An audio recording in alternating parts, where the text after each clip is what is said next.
Hello, dear students. Hope you all are fit and fine. Dear students, today we will discuss next half of chapter number 3, A Hero, taken from our English literature book. Students, as you all know, that Swami's father challenged him to sleep alone in the dark office room. But Swami tried to avoid the challenge and he disputed the theory. Disputed means students to argue about something. किसी चीज़ के बारे में argument करना. Okay. He disputed the theory and said, Father, how can it be? Suppose I have all the courage, then what can I do if a tiger should attack me? कि suppose मैं बहुत ज़्यादा courageous हूँ but फिर भी अगर एक tiger मेरे ऊपर अटैक कर दे तो मैं क्या करूँगा. देन उसके फादर ने क्या बोला, leave alone strength. Okay, strength को भी आप रहने दो. Can you prove you have करेज, कि क्या आप मुझे ये प्रूव कर सकते हो कि आप करेजियस हो. Can you prove you have courage. Okay, let me see if you can sleep alone tonight in my office room. Okay, just मुझे ये चेक करने दो कि क्या आप मेरे ऑफिस रूम में अकेले सो सकते हो. Let me see if you can sleep alone tonight in my office room. Then Swami got frightened, वो बहुत डर गया. A frightful proposition. प्रोपोजिशन में स्टूडेंट्स प्रपोजल, एक बहुत उसके लिए बहुत डरावना प्रपोजल था ये. Swami thought he had always slept beside his granny in the passage, and any change in this arrangement kept him trembling and awake all night. क्योंकि बेटा उसकी क्या हैबिट थी कि वो हमेशा जो है अपनी ग्रैनी के साथ सोता था, अपनी दादी माँ के साथ सोता था, और किसी भी तरीके का उसमें हम चेंज करें उसके अरेंजमेंट में तो उससे उसको क्या लग रहा था कि वो बहुत ज़्यादा परेशान हो जाएगा. Okay, it kept him trembling and awake all night, और हो सकता है इससे उसको पूरी रात नींद भी ना आए. He hoped at first that his father was only joking, but starting में उसको लगा इनिशियली कि उसके फादर जस्ट एक जॉक कर रहे हैं, उसके साथ मजाक कर रहे हैं. He mumbled weakly. Mumbled का मीनिंग स्टूडेंट्स क्या होता है? To speak quietly. Okay, to speak quietly so that people cannot hear the words. Means इस तरीके से बोलना कि बेटा लोगों को आप क्या वर्ड्स बोलना चाह रहे हो वो समझ ना आए. बेटा आप लोगों ने कई बार देखा होगा, अगर हम क्लासरूम में हैं, हम क्वेश्चन आंसर अगर सुन रहे हैं तो किसी स्टूडेंट को अगर उस चीज़ का आंसर नहीं आता है तो वो थोड़ा सा तो बहुत अच्छे से बोलते हैं, बट उसके बाद वो क्या बोलते हैं वो किसी को भी समझ में नहीं आता. लाइक सेम मम्बल मीन्स इस तरीके से कुछ भी प्रोनाउंसिएशन करना, इस तरीके से क्वाइटली कुछ भी बोलना जो किसी को समझ ही ना आए.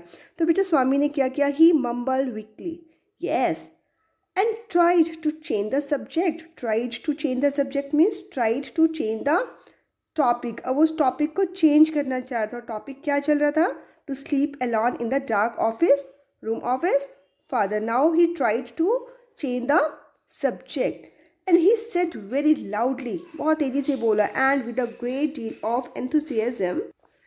It means great zeal, or we can say feeling of excitement. Okay, enthusiasm means feeling of excitement. उससे बहुत excited होते हुए फादर को बोला, we are going to admit even elders in our cricket club hereafter. hereafter means इसके बाद जो है हम अपने जो है क्रिकेट क्लब में जो है एल्डर्स को भी जो एडमिट करने वाले हैं.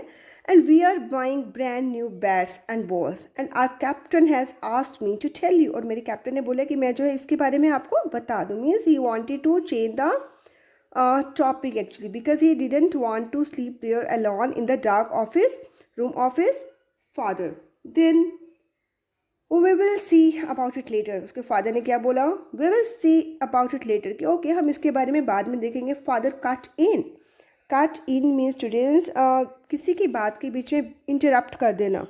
Okay, interrupt someone while they are speaking, कि कोई कुछ बोल रहा है. सपोज यहाँ पर बेटा जो है स्वामी अपने फादर को कुछ बोल रहा था लेकिन किसी फादर ने उसकी बात बीच में ही जो है काट दी, बीच में उसको इंटरप्ट करते हुए बोला कि okay we will see about it later. You must sleep alone hereafter, आपको तो अब अकेले सोना ही सोना पड़ेगा. स्वामी रियलाइज्ड, अब उसको बहुत अच्छे से पता चल गया that the matter had gone beyond his control, कि अब जो मैटर है ये सारी की सारी बात है उसके कंट्रोल से बाहर जा चुकी है. Now from a challenge it had become a plain command. पहले तो ये चैलेंज था, अब ये क्या हो गया, एक ऑर्डर हो गया, कमांड हो गया उसके फादर की तरफ से. ही new his father's tenacity of such moments. It means tenacity means firmness, कि उसके फादर बहुत फर्म थे इन चीज़ों के बारे में. ओके, देन उसके फादर को उसने क्या बोला, from the first of next month I will sleep alone, father. उसने अपने फादर को रिक्वेस्ट की. He requested his father that okay from the first of next month I will sleep alone. कि पापा प्लीज नेक्स्ट मंथ से जो है मैं वहाँ पर सो जाऊँगा. No, you must do it now. नहीं नहीं, आपको तो ये तो अभी करना है. It must. It is disgraceful sleeping beside granny or mother like a baby. कि ये बहुत अच्छा नहीं लगता है कि आप एक छोटे बेबी की तरह जो अपनी ममा के साथ या ग्रैनी के साथ जाकर सोते हो. You are in the second form. अब आप सेकेंड फॉर्म में हो and I don't at all like the way you are being brought up. और मुझे ये तरीका बिल्कुल अच्छा नहीं लग रहा है जैसे आप बड़े हो रहे हो. He said and looked at his wife who was rocking the cradle. Why do you look at me while you say it? She asked. I hardly know anything about the boy. तो उसके father ने क्या बोला? No no, I don't mean you. Father said. उसके father बोला नहीं नहीं, मैं आपको नहीं कह रहा हूँ. Then if you mean that your mother is spoiling him, it means आप ये कह रहे हो कि आपकी ममा जो है उनको स्पॉइल कर रहे हैं स्वामी को.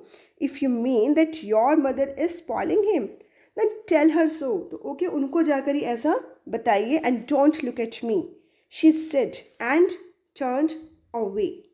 Swami's father sat gloomily, gazing at the newspaper on his lap. Gloomily means students बहुत ज़्यादा निराश हो जाना, उदासी से बैठ जाना. Then Swami rose silently. स्वामी चुपचाप वहाँ से उठा. Swami rose silently and tiptoed away to his bed in the passage. और अपने बेड की तरफ चला गया. Now students, what do you mean by tiptoed? It means students to walk on your toes with your heels off the ground. Means बेटा किसी को पता भी नहीं चले दबे पाँव जब हम चलते हैं. That is called tiptoe. जब हम बेटा अपनी हील्स को ऊपर उठाकर चलते हैं, मीन्स अपने पाँव की जो एड़ी है उसको ऊपर उठाकर चलते हैं, that is called here tip toe. तो वहाँ से चला गया. And granny was sitting up in her bed and remark, boy are you already feeling sleepy? क्या आपको बहुत ज़्यादा नींद आ रही है आज पहले से ही? Don't you want a story? क्या आज आपको एक स्टोरी नहीं सुननी है? Swami made wild gesticulations. Gesticulations means gestures. उसने अजीब से हाव भाव बनाने लग गया टू साइलेंस ग्रैनी, ताकि ग्रैनी चुप हो जाए. But that good lady saw nothing. So Swami threw himself on his bed and pull the blanket over his face. इसलिए स्वामी ने क्या किया, जल्दी से बेड के ऊपर जाकर लेट गया और अपने ऊपर ब्लैंकेट को जो है उसने कवर कर लिया अपने फेस को. Then granny said, don't cover your face. कि प्लीज़ अपना फेस कवर मत करिए. Are you really very sleepy? क्या आपको बहुत नींद आ रही है? Swami leaned over and whispered. Swami bend हो गया, टेढ़ा हो गया और उसने क्या बोला, प्लीज़ प्लीज़ शट अप. कि प्लीज़ दादी माँ चुप कर जाइए. Please please shut up granny, don't talk to me. मेरे से कोई भी बात मत करिए. And don't let anyone call me even if the house is on fire. और किसी को भी अंदर मत आने देना. If I don't sleep at once I shall perhaps die. कि अगर मैं इसी वक्त नहीं सोया तो हो सकता है कि मेरी डेथ हो जाए. आई शैल परहैप्स डाई, तो मैं मर जाऊँगा. मीन्स मुझे बहुत बहुत ज़्यादा नींद आ रही है. He turned over curled and snored. Snored means जैसे कि हम खराटे लेते हैं बेटा, लाइक सेम उसने करना स्टार्ट कर दिया. एक्चुअली स्टूडेंट वो जो है जस्ट प्रिटेंड कर रहा था, एक दिखावा कर रहा था सोने को, उसको कोई नींद नहीं आ रही थी. Okay, he turned over curled and snored under the blanket till he found his blanket pulled away. Now what happened? Presently father came. उसके पापा आ गए एंड स्टूड ओवर हिम. और उसके सामने आकर खड़े हो गए. स्वामी गेट अप, खड़े हो जाइए. He said. He looked like an apparition. Means एक घोस्ट की तरह उसके फादर उसको अब लग रहे थे. In the semi darkness of the passage which was lit by a cone of light from the hall. Now Swami stirred. Swami थोड़ा थोड़ा हिला. Swami stirred and groaned. Groaned का meaning means make a deep sound sleep. कि बहुत गहरी, जैसे उसको नींद आ रही है बहुत ज़्यादा, लाइक सेम. ओके, उसने क्या किया? Swami stirred and groaned as if in sleep. Father said, get up Swami. Granny pleaded. But granny ने उसको रिक्वेस्ट की. Granny pleaded. उसको क्या बोला? Why do you disturb him? कि आप उसको डिस्टर्ब क्यों कर रहे हैं?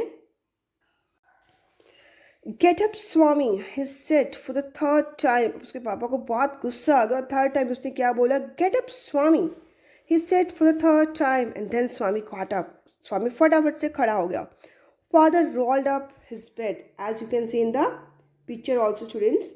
Swami's father वो rolled up his bed, Swami के फादर ने उसका बेड रोल अप कर लिया and took it under his arm and said, come with me, कि जल्दी से मेरे साथ आ जाओ।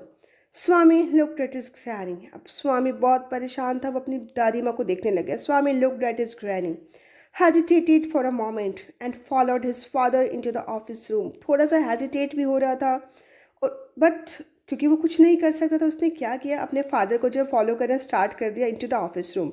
And on the way he threw a look of appeal at his mother and she said, why do you take him to the office room, he can sleep in the hall I think. जब उसने अपनी mama को देखा तो उसकी mama ने क्या बोला कि आप इसको ऑफिस में क्यों लेके जा रहे हो, ऑफिस रूम में, ही can sleep in the hall I think, कि मुझे लगता है कि ये तो हॉल में भी जो है सो सकते हैं इजीली।